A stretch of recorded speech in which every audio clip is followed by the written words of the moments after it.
Relative to Shedeur Sanders, former Steelers defensive back Ryan Clark, who played for Mike Tomlin, with what he knows about the Steelers relative to Shedeur Sanders. I'm talking about Shedeur Sanders. I'm talking about somebody early in the first 2 rounds. Here's what I can tell you about the draft. If he would have fallen to the 7th round, right, the Steelers weren't drafting Shedeur Sanders.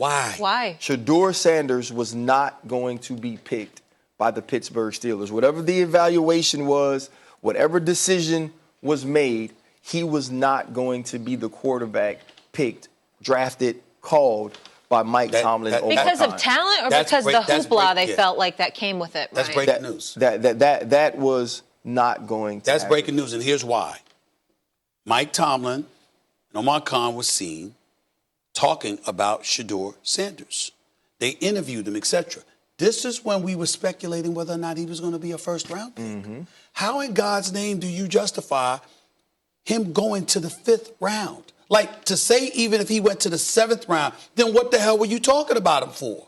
What did you waste your time? You interviewing 7th rounders? You're giving them that kind of time, that kind of attention? That's just further evidence something other than football tainted Shedeur Sanders coming into that draft. That's probably accurate. Why do you talk to a guy because you got to find out about the guy.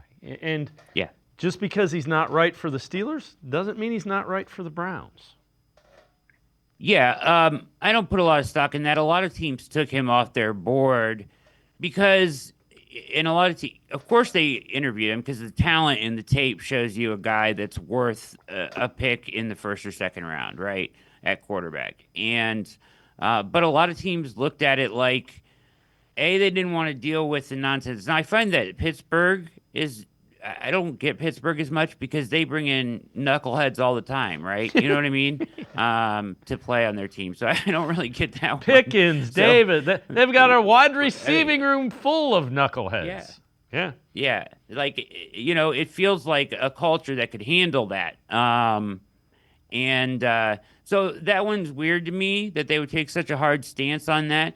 If you recall, there was some articles that came out right after they interviewed him that was like the worst interview they've ever done. But then that was like, oh, that's not true. The Pittsburgh's actually high on him. So maybe there was some truth to that. I don't know.